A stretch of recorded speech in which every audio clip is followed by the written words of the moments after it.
الحمد للہ وکفا وسلام علی عباده الذین اصطفى اما بعد فاعوذ باللہ من الشیطان الرجیم بسم اللہ الرحمن الرحیم ومن اظلم ممن افترى على الله كذبا او كذب بآیاته انه لا يفلح الظالمون ويوم نحشرهم جميعا ثم نقول للذين أشركوا أين شركاؤكم الذين كنتم تزعمون ثم لم تكن فتنتهم إلا أن قالوا والله ربنا ما كنا مشركين انظر كيف كذبوا على أنفسهم وضل عنهم ما كانوا يفترون ومنهم من يستمع إليك وجعلنا على قلوبهم أكنة أن يفقهوه وفي آذانهم وقرا وإن يروا كل آية لا يؤمنوا بها حتى إذا جاءوك يجادلونك يقول الذين كفروا إن هذا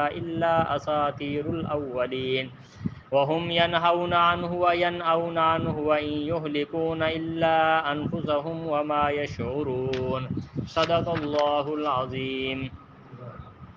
محترم دوستو بزرگو، عقیدہ توحید کا ذکر چل رہا ہے اور ساتھ ساتھ اللہ رب العزت شرک کی تردید بھی فرما رہے ہیں۔ سب سے اہم جو عقیدہ ہے تمام عقائد میں سے وہ عقیدہ توحید ہے۔ پھر عقیدہ توحید کے بعد جو سب سے اہم عقیدہ ہے وہ عقیدہ رسالت ہے۔ پھر عقیدہ رسالت کے بعد جو سب سے زیادہ اہم عقیدہ ہے وہ عقیدہ آخرت ہے۔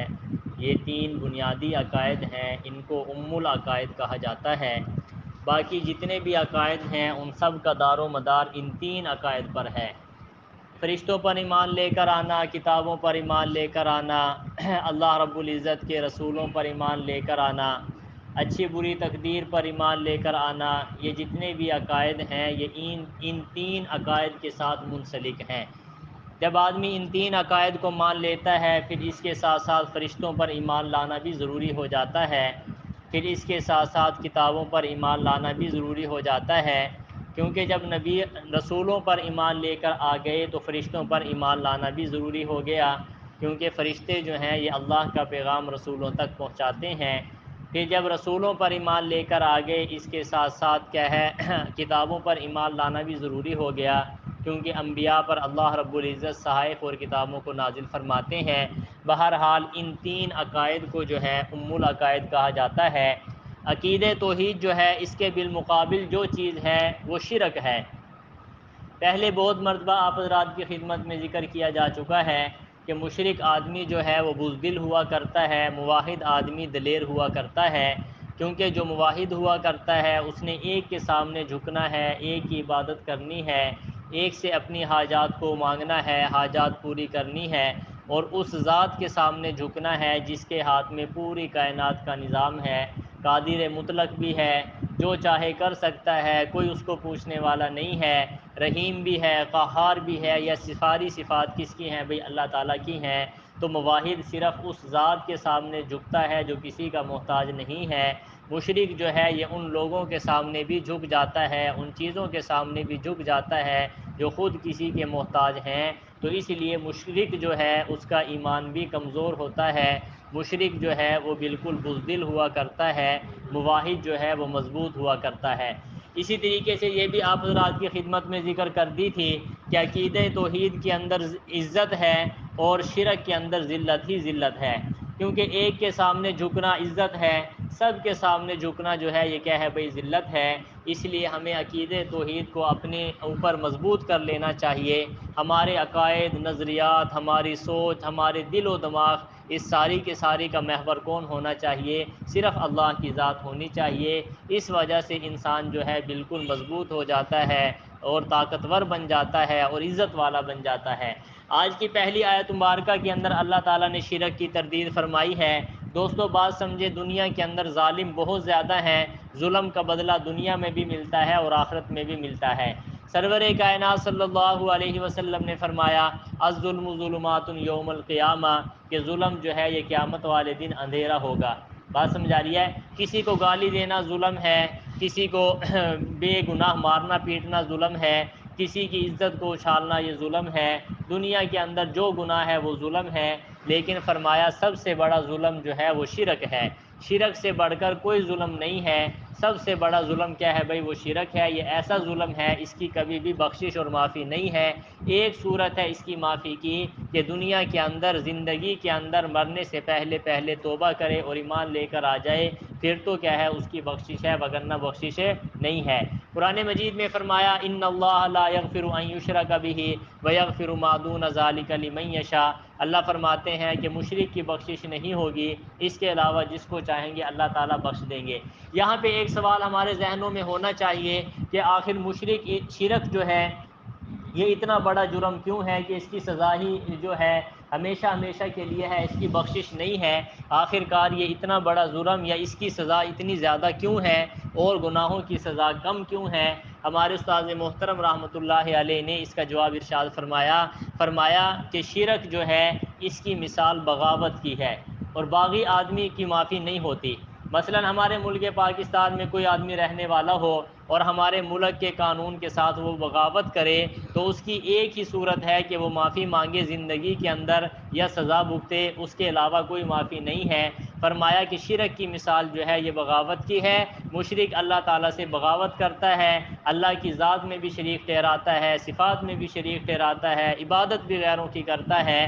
جب وہ اللہ کا باغی ہو گیا تو پھر اس وجہ سے باغی کی سزا بھی بہت زیادہ سخت ہوتی ہے، اس وجہ سے مشرک جو ہے ہمیشہ عذاب کے اندر رہے گا۔ شرط یہ ہے کہ وہ زندگی کے اندر معافی مانگ لے، پھر ٹھیک ہے، نہیں مانگی پھر وہ ہمیشہ جہنم میں رہے گا۔ اللہ تعالیٰ نے اسی بات کو ذکر فرمایا ہے وَمَنْ أَظْلَمُ مِمَّنِ افْتَرَىٰ عَلَى اللَّهِ كَذِبًا أَوْ كَذَّبَ بِآيَاتِهِ، کون بڑا ظالم ہے اس شخص سے جس نے اللہ پر جھوٹ گڑا، او کذب بآیاتہ، یا اس کی آیات کو جھٹلایا۔ سب سے بڑا ظالم وہی ہے جو اللہ پر جھوٹ گڑتا ہے۔ اللہ پر جھوٹ بولنے کا مطلب یہ ہے کہ اللہ رب العزت نے توحید کا اعلان فرمایا ہے، وہ دوسرے لوگوں کو اللہ کے ساتھ شریک ٹھہرا کر اللہ پر جھوٹ باندھتا ہے، جو سب سے بڑا ظالم ہے، اور جو اللہ کی آیات کا انکار کرتا ہے وہ بھی سب سے بڑا ظالم ہے۔ آگے فرمایا انہ لا یفلح الظالمون، ظالم لوگ جو ہیں وہ کبھی بھی کامیاب نہیں ہوں گے۔ آگے فرمایا وَيَوْمَ نَحْشُرُهُمْ جَمِيعًا، اللہ رب العزت نے مشرکین کا تذکرہ کرتے ہوئے بڑے عجیب انداز میں سمجھایا ہے۔ قرآن مجید کے اندر سمجھانے کا بڑا ایک عجیب اسلوب ہے، نہایت ہی بلیغانہ، بہت اچھا اسلوب ہے۔ کبھی اللہ رب العزت کسی طریقے سے سمجھاتے ہیں، کبھی کسی طریقے سے سمجھاتے ہیں تاکہ لوگوں کے ذہنوں کے اندر بات بیٹھ جائے۔ اللہ رب العزت نے اگلی آیات مبارکہ کے اندر مشرکین کے جھوٹ کا ذکر کیا ہے کہ قیامت والے دن اللہ تعالیٰ مشرکین کو بلائیں گے اور مشرکین کو بلا کر کہیں گے کہ جن کی تم نے پوجا کی تھی ان کو بھی لے کر آؤ، ان کو بھی لے کر آؤ۔ بات سمجھا رہی ہے؟ پھر اللہ تعالیٰ ان سے پوچھیں گے کیا تم نے شرک کیا تھا، پوجا کی تھی؟ آگے سے وہاں پہ جھوٹ بول دیں گے، وہاں پہ بھی کیا بولیں گے؟ جھوٹ بولیں گے۔ اللہ رب العزت نے اسی بات کو ذکر فرمایا ہے، فرمایا کہ وَيَوْمَ نَحْشُرُهُمْ جَمِيعًا، جس دن ہم سب کو اکٹھا کر لیں گے، ثُمَّ نَقُولُ لِلَّذِينَ أَشْرَكُوا، پھر ہم ان لوگوں کے متعلق کہیں گے جنہوں نے شرک کیا، أَيْنَ شُرَكَاؤُكُمْ، کہاں چلے گئے تمہارے وہ شرکاء، الَّذِي كُنْتُمْ تَزْعُمُونَ، جن شرکاء کو تم سمجھا کرتے تھے، جن کو تم شرکاء سمجھا کرتے تھے۔ اللہ مشرکین کو قیامت والے دن بلائیں گے۔ نحشرہم، یہ لفظ بہت اہم ہے۔ حشر کا معنی ہے جمع کرنا۔ علماء اور مفسرین نے لکھا ہے قیامت والے دن ساری کی ساری چیزیں جمع ہو جائیں گی، انسان ہیں وہ بھی آ گئے، جانور ہیں وہ بھی آ گئے، کیڑے مکوڑے ہیں وہ بھی آئیں گے، ساری کی ساری مخلوق کو اللہ تعالیٰ قیامت والے دن جمع فرما دیں گے۔ جیسا کہ روایات کے اندر آتا ہے دنیا کے اندر کسی نے دوسرے پر تھوڑا سا ظلم بھی کیا اللہ ضرور بدلہ دلوائیں گے۔ یہاں تک روایت کے اندر آتا ہے کہ ایک بکری اگر سینگوں والی تھی، اس نے بغیر سینگوں والی کو جو ہے ٹکر لگائی، ظلم کیا، تو اللہ اس سے بھی بدلہ ضرور دلوائیں گے۔ فرمایا قیامت والے دن ساری مخلوقات کو جمع کیا جائے گا، پھر مشرکین کو بلایا جائے گا اور ان سے پوچھا جائے گا کہاں ہیں وہ جن کو تم میرے علاوہ عبادت کرتے تھے، جن کی پوجا کرتے تھے، جن سے مانگا کرتے تھے۔ فرمایا پھر وہ کیا کہیں گے؟ ثم لم تکن فتنتہم، پھر نہیں ہوگا ان کی گمراہی کا انجام، الا ان قالوا، مگر وہ یہی کہیں گے، واللہ ربنا، اللہ کی قسم، ہاں واللہ ربنا، قسم ہے اللہ کی جو ہمارا پروردگار ہے، ما کننا مشرکین، ہم تو شرک کرنے والے نہیں تھے۔ یعنی جواب تو یہ دینا چاہیے تھا کہ ہم ان کو تلاش کرتے ہیں، لیکن آگے سے جھوٹ بول دیں گے قسم اٹھا کے کہ ہم کیا ہے بھئی، ہم شرک کرنے والے نہیں تھے۔ دوستو قیامت والے دن انسان جو ہے بہت پریشان ہوگا، خاص کر وہ لوگ جو گناہ گار ہیں، انہیں اپنا جو ہے محاسبہ کرنا چاہیے۔ حدیث پاک میں آتا ہے کہ قیامت والے دن انسان جھوٹ بولنے کی کوشش کرے گا، زبان جھوٹ بولنے کی کوشش کرے گی، اللہ رب العزت جو ہے منہ پر مہر لگا دیں گے، الیوم نختم علی افواہہم وتکلمنا ایدیہم وتشہد ارجلہم بما کانوا یکسبون۔ اللہ تعالیٰ فرماتے ہیں آج کے دن ہم نے منہ پہ مہر لگا دی، وتکلمنا ایدیہم، تمہارے ہاتھ بولیں گے، بات سمجھا رہی ہے، تمہارے باؤں بولیں گے، تمہارے چمڑے گواہی دیں گے، یہ ساری کی ساری چیزیں جو ہیں انسان کی گواہی دیں گی۔ بہرحال انسان وہاں بھی جھوٹ بولنے کی کوشش کرے گا، اللہ رب العزت وہاں جو ہے علیم ذات ہیں، ساری باتوں کو جانتے ہیں، انسان وہاں پہ کوشش کرے گا لیکن وہ جھوٹ جو ہے چل نہیں پائے گا۔ آگے فرمایا انظر کیف کذبوا علی انفسہم، اللہ فرماتے ہیں دیکھ تو کیسے جھوٹ بولتے ہیں اپنے اوپر، اپنے آپ پر، وضل عنہم ما کانوا یفترون، ان سے وہ باتیں گم ہو گئی جو وہ گھڑا کرتے تھے۔ اللہ فرمائیں گے پھر وہیں پہ ان لوگوں کو دیکھو تو صحیح کیسے جھوٹ بول رہے ہیں، فرمایا جن کو گھڑا کرتے تھے وہ سارے کے سارے گم ہو جائیں گے، کوئی بھی وہاں تلاش کرنے سے بھی نہیں ملے گا۔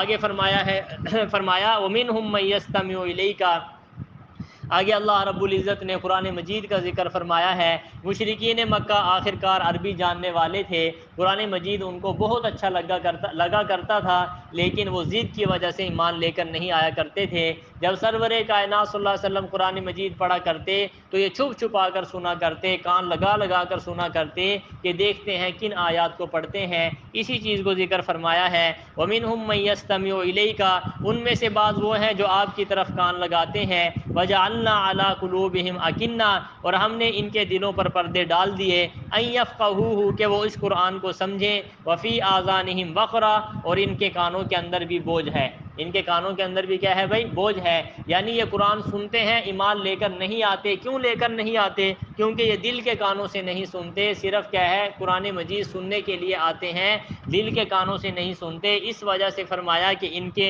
دلوں پر، کانوں پر کیا ہے؟ بوجھ ہے، اور ان کے دلوں پر کیا ہے بھائی؟ پردہ ہے۔ آگے فرمایا وہیں جب بھی ہم قرآن سنیں تو عمل کی نیت سے ہم بھی سنا کریں کہ ہم قرآن مجید کا درس سنتے ہیں یا بیانات سنتے ہیں، نیت صرف کیا ہے کان کی خارش نہیں ہونی چاہیے کہ ہمیں بات سمجھ میں آ گئی، بلکہ یہ کوشش کر کے بیٹھا کریں کہ جو سبق ہم نے پڑھا ہے اس پر کچھ نہ کچھ ہمارا عمل ضرور ہونا چاہیے۔ آگے ارشاد فرمایا وَإِن يَرَوْا كُلَّ آيَةٍ لَا يُؤْمِنُوا بِهَا، اگر یہ دیکھ لیں ہر قسم کی نشانیاں تو پھر بھی ایمان نہیں لے کر آئیں گے۔ آگے فرمایا حَتَّى إِذَا جَاءُوكَ، یہاں تک کہ جس وقت آپ کے پاس آتے ہیں، يُجَادِلُونَكَ، تو آپ سے جھگڑتے ہیں، يَقُولُ الَّذِينَ كَفَرُوا، کہتے ہیں وہ لوگ جنہوں نے کفر کیا، إِنْ هَٰذَا إِلَّا أَسَاطِيرُ الْأَوَّلِينَ، نہیں ہے یہ مگر پہلے لوگوں کی قصے کہانیاں۔ قرآن مجید جب ان کے سامنے پڑھا جاتا تو آگے سے کہا کرتے تھے یہ تو پچھلے لوگوں کی کہانیاں ہیں، پچھلے لوگوں کے قصے ہیں۔ دوستو قرآن مجید قصے کہانیوں کی کتاب نہیں ہے، بلکہ اللہ رب العزت کی کتاب ہے، اس کے اندر زندگی کے تبدیلی لانے والے اصول موجود ہیں۔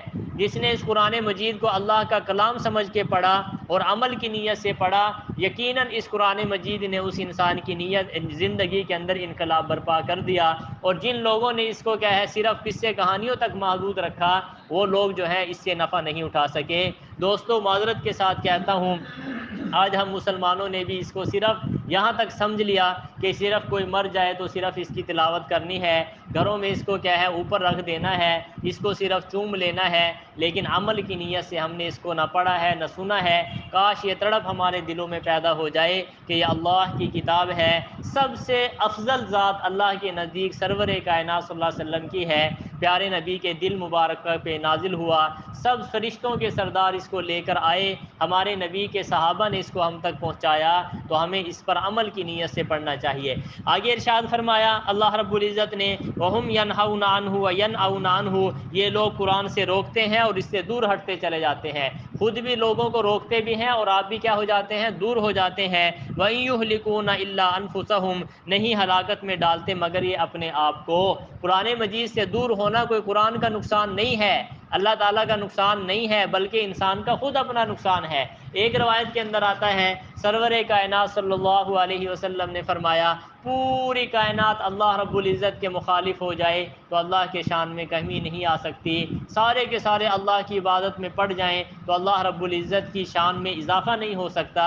فرمایا یہ عبادات جو ہیں یہ صرف ہم اپنے لیے ہیں، اگر ہم گناہ کرتے ہیں تو نقصان ہمارا ہے، اللہ رب العزت کا ہم کچھ نہیں بگاڑتے، اور اگر ہم نیکی کرتے ہیں تو اس میں نفع کس کا ہے؟ بھائی ہمارا ہے۔ یہ تو رحیم ذات ہے کہ اس نے قرآن بھی اپنا اتار دیا، نبی بھی اتار دیے، اور ہم بدبخت ہیں کہ ہم پھر بھی اس سے نفع نہیں حاصل کر سکتے۔ ہمیں کوشش کرنی چاہیے کہ قرآن مجید کے معمول بنانا چاہیے تلاوت کا، صبح ہو شام ہو گھروں کے اندر قرآن مجید کی آواز آنی چاہیے، پھر دیکھنا کہ ہمارے گھروں کے اندر اللہ رب العزت کی طرف سے برکات کیسے اترتی ہیں۔ آج کل موبائل آ گیا، قرآن مجید لگا کے ہم بیٹھ جاتے ہیں غفلت کے ساتھ، کوئی سن رہا ہے کوئی نہیں سن رہا، قرآن مجید کو سننا واجب ہو جاتا ہے، اس بات کا خیال کیا کریں۔ قرآن مجید کی تلاوت اگرچہ ہم موبائل پہ لگاتے ہیں باعث برکت ہے، لیکن جتنی برکت اپنی زبان سے پڑھنے میں ہے اس کی تلاوت سننے میں وہ کم ہے۔ ہمیں خود معمول بنا لینا چاہیے۔ آج کل ہم کھانا پوری کرتے ہیں کہ گھر میں موبائل لگا لیا، باعث برکت ہے، لیکن بڑی برکت یہ ہے کہ آپ خود پڑھیں، باوضو ہو، قرآن مجید آپ کے سامنے ہو، آپ کا دماغ بھی اللہ کے ذکر میں مصروف ہے، آپ کی آنکھیں بھی اللہ کے ذکر میں مصروف ہے، آپ کی زبان بھی قرآن مجید کی تلاوت کرتے ہوئے اللہ کے ذکر میں مصروف ہے، آپ کا جسم اور انگلیاں بھی اللہ کی قرآن مجید پڑھتے ہوئے کیا ہے؟ ذکر میں مصروف ہے۔ موبائل سے صرف کان جو ہے وہ ذکر میں مصروف ہوں گے، لیکن وہ کبھی غفلت کا شکار بھی ہو سکتے ہیں، اس لیے ہمیں اپنے آپ کے معاشرے میں تبدیلی لانی چاہیے۔ ارشاد فرمایا وَإِن يُهْلِكُونَ إِلَّا أَنفُسَهُمْ، نہیں ہلاکت میں ڈالتے مگر یہ اپنے آپ کو، وَمَا يَشْعُرُونَ، اور انہیں پتہ بھی نہیں ہے، حالانکہ انہیں علم ہونا چاہیے کہ عبادت نہ کرنا، ایمان نہ لانا یہ کیا ہے؟ ہمارا ہی نقصان ہے۔ اللہ رب العزت ہمیں دین کی سمجھ عطا فرمائے۔ وآخر دعوانا ان الحمد للہ رب العالمین۔